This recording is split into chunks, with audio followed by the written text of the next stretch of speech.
ተጻራሪዎቹን በሙሉ መጥቷል። በ81 82 በአብዛኛው ሀገሪቷን ከተወሰኑ የኤርትራ ቆላማና ተወሰነ ሐረርጌና ኦጋዴን በስተቀር ጸጥ ረጭ ማድረግ ችሏል።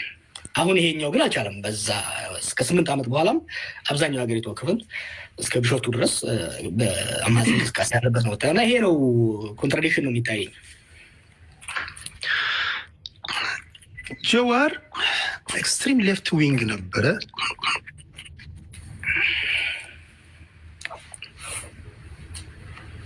ሁለት ሶስት ኦኬ መጥቻለሁ። ይሰማል አይደል? አዎ ይሰማል። ኤክስትሪም ሌፍት ዊንግ ወደ ሴንተር ሌፍት መታል። ይህን ደግሞ ያደረገው ከዚህ ቀደም የሚጫወትበት በነበረው የመጫወቻ ሜዳ ሊጫወት ቢል ምህዳሩ ስለጠበበ፣ በተለይ አሁን ጠቅላይ ሚኒስትሩ የሚያቀነቅናቸው እሳቤዎች አሉ። ከዛ ጋር ለመስተካከል የግድ የማርሽ መቀየር አለበት የሚሉ ወገኖች አሉ። ማርሽ ቀይረ ነው አሁንም ትላንት ባለበት እሳቤ ውስጥ ነው ያለው። ሀብት ሩዝ ኦኬ፣ ግማሽ ልስጥና ግማሽ ልውሰድብህ።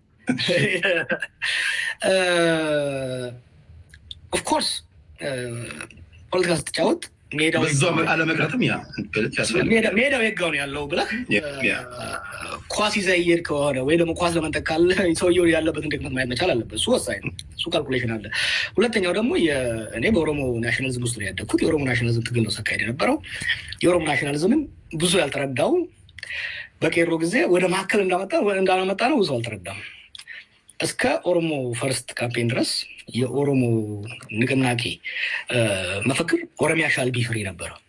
ኦሮሚያ ሻል ቢ ፍሪ ማለት ከኢትዮጵያ እንገንጣል፣ ምንም ጥያቄ የለውም። እኛ ግን ኦሮሞ ፈርስት አለ ነው። ኦሮሞ ፈርስት እና ኦሮሚያ ሻል ቢ ፍሪ ፈርስት መካከል ኦሮሚያ ሻል ቢ ፍሪ እና ኦሮሞ ፈርስት መካከል ያለው ልዩነት መጽሐፉ ላይ ጽፌዋለሁ። ብዙዎች ያኔ ቀስ ብለን ነው ሙቭ ያደረግነው።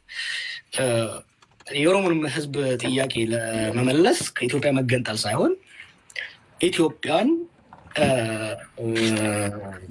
ኢትዮጵያ ላይ መብታችንን ማፍንጣት የሚል ነው እና በዛ ሄደን መጨረሻ ላይ ያቻሉ መካከል አለ 4 ኪሎ ትገባለች የሚል በዛ የተቋጨው ማለት እና ይሄ ወደ ሴንተር የመምጣቱ ነገር እኔም ብቻ ሳይሆን ሙቭመንቱን ወደ